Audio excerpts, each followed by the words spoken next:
welcome to Monkey Wrenching. As you can see today, we have a whole bunch of intercooler stuff just kind of laid out here. And that's because we're going to be unboxing something a little different than what we've been doing lately. Let's just get right into it. All I did was open it with the thumb, just checking to ensure that the product was in here. There it is. It's going to be probably one of the quickest ones I do. Oh, it's awesome. It came with a seal. Well, that's neat. Oh, that's actually really nice. Pretty high quality. Okay, so we have an intercooler from, I believe, an 02 to 05 WRX. This was, if you don't know about my Subaru Forester that's behind me, currently getting a J-swap. But at one point in time, it did have the boxer motor, and I was pursuing a turbo build. So I've got this intercooler, and yeah, perfect fit. From what I can see here on the flange, no, it's not a perfect fit. All right, well, good thing this is not the intended purpose. I'll make sure that I got my year spans correct.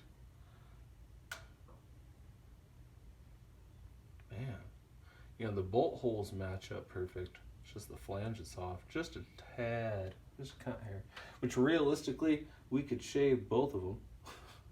But that's not the point. I mean, I could even shave just a little bit of this lip right here where it's not matching up, and I'll show you a close-up. But anyways, what we're going to use this for is actually for our Chevy, and you're just gonna have to stay tuned. You're just gonna have to stay tuned, come back and see exactly what it is that we're gonna use this for. But the whole point of it's to be able to mount this down in here. Now I gotta say, this part here, this is a perfect fit. Okay. Issue I was actually having is this came with the kit that I got. I bought this whole intercooler kit for I believe like a 94 to 01 Civic. Bought it off my neighbor in a garage sale. I just wanted to help him out, give him some money. I really didn't need it, and I was going to try to make this work for the boxer motor that was in this car right here.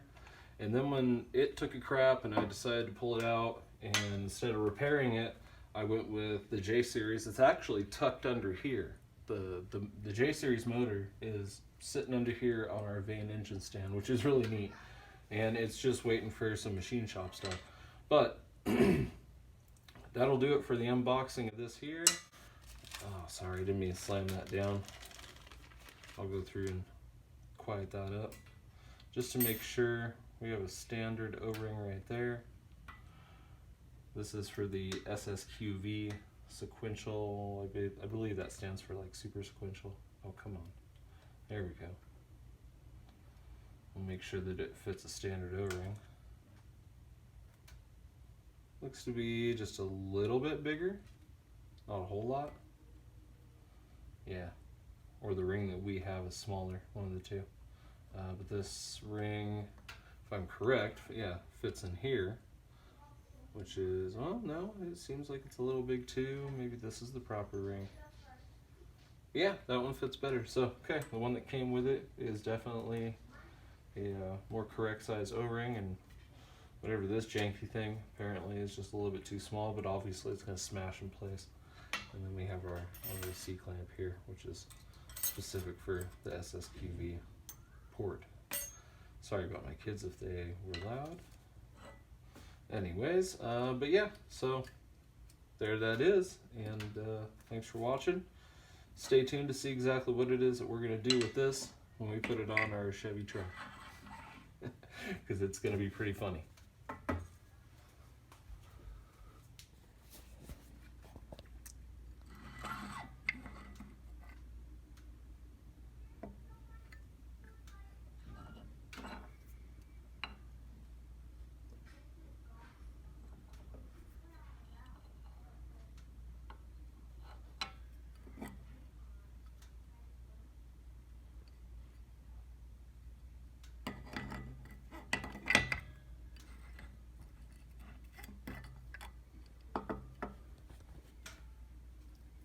I do want to make it clear, this is a very cheap eBay blow-off valve that just came with the general intercooler kit.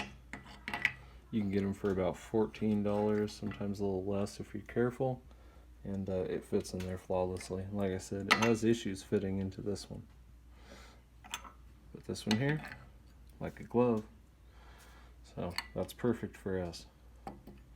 Pretty stoked about that. See, a little bit of the anodized didn't catch right here, but that's fine. For the price, I mean, I think it was like $8, something like that. Perfect. Love it. It's gonna work great. So here's what I was talking about when I said the flange itself doesn't seem to match up perfectly, but you can machine that down right there. I'm a little disappointed it didn't come with a gasket either. That's whatever. I could always make a gasket.